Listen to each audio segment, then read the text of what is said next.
So that's actually something that I've been thinking about in the last few months. And it's something I discovered in the last few, I discovered. It's something that I've been trying to develop in the last few months. And it's through a number of different things.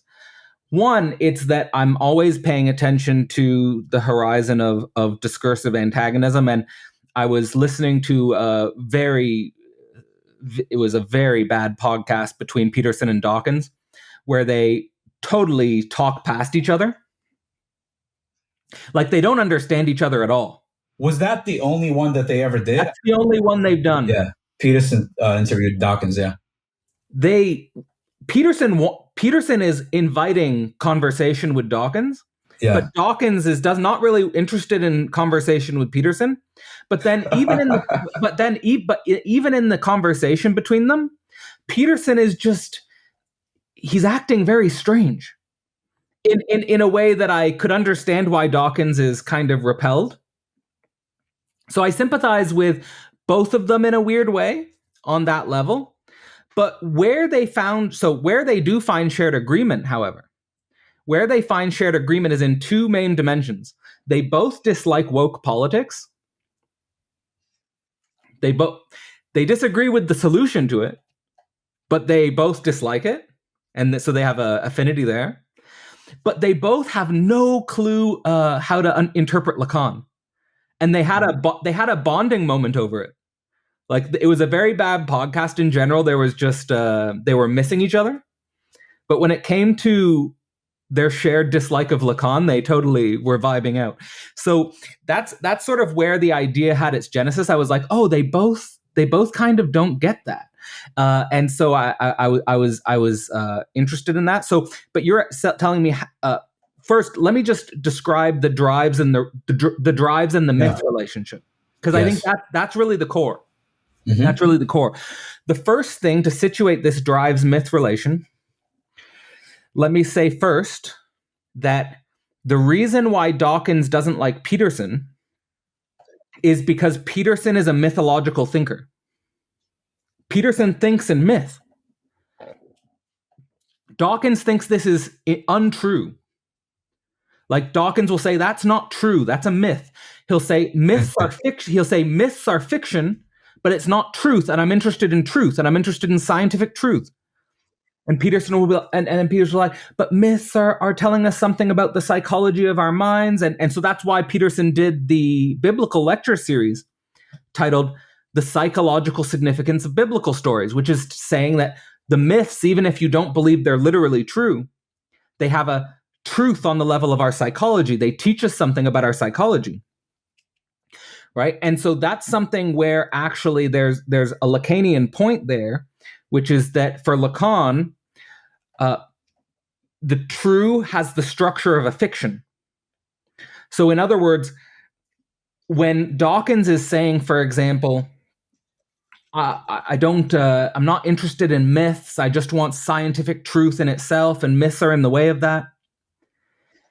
Lacan would say that's obfuscating the way in which the truth is revealed through the structure of fiction, and that you need the structure of fiction in order to explore the true. So there's less of there is an antagonism between the true and fiction, but it's more of a dialectical antagonism where actually you can get deeper into the truth by exploring fiction. Like, for example, the way in which we learn about ourselves by watching a movie. Like if you watch a movie, that's fiction. That didn't actually happen. But you can still learn about yourself through watching that. We can still, and we do learn about ourselves that way.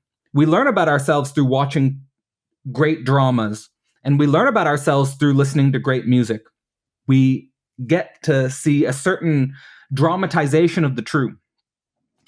Nevertheless, the difference between drives and myth is crucial, because what I'm saying with drives mythify the real is that the mistake of putting myths before drive is that you never actually live.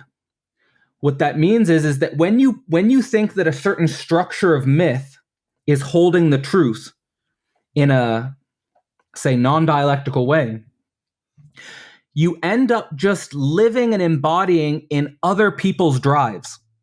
So what do I mean by that?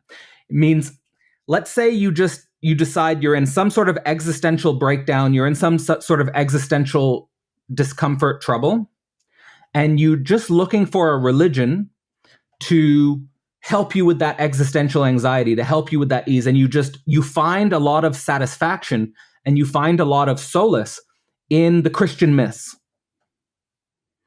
Okay, but those myths are derived from other people's drives, right? So when you read biblical stories, you're reading stories of either things that happened and are exaggerated, or certain patterns of behavior that were repeated many times, and we learned from those repeated actions, and then they were turned into a story that could be passed down generationally. So those myths are, let's say, the concretization of other people's drives. They're no longer alive anymore, right? We can learn from those myths, but the drive comes first.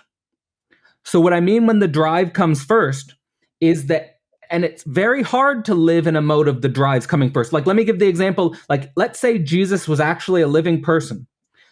When Jesus was actually a living person, Christianity didn't exist.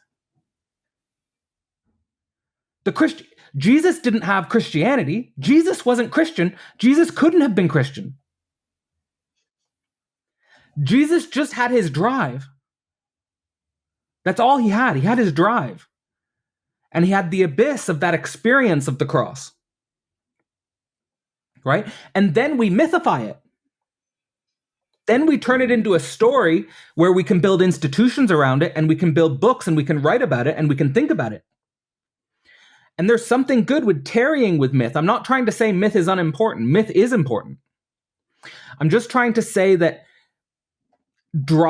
so let me give an example. What does that mean for me? It means that I'm not for me personally, this is my own personal life choice. I'm not living my life in relationship to myths from the past. I could learn from myths from the past. And I could learn from myths that are on Netflix. I can learn from both. And myth and engaging with myth is helpful to learn about the true. But really what I have is my drive. And more, if I am really committed to my drive, which is to engage in some sense with the abyss of my existence, and I'm really writing my own story and seeing the abyss as a positive thing, because I can't write my own story if it's already written, if it's already in a myth. Then I can't write my story. The story is already written. I just have my drive, and I'm true to my drive. The myth will happen retroactively, meaning whatever I build will be mythified. Now, here's the condition.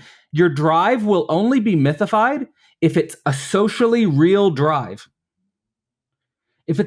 And why is that? Because if it's a socially real drive, it means that it's going to be beneficial to other people. And so that story needs to be transmitted, because other people could benefit from the real of your drive. And there's something unrepeatable about the real of your drive. No one else can have your drive. Only you have your drive. I can only live my life. You can only live your life. And those lives are irreducibly different. And that's good. The reason why it's good is because we can learn from different tensions. We can learn from different struggles. And we can write different stories. We can make even more interesting stories. And so the consequence of this ultimately is that I'm a little bit skeptical when people use myths as an identity. When people use myths as an identity, I think that it has a place and it has a use value. And even people can live out their lives in myths, and I'm not against that. I'm not in any way antagonistic to that. I'm just saying that for people who are interested in writing their own story, you have to realize that the drive comes first, the myths come later, and when you're identifying with myths, what you're identifying with are historical drives.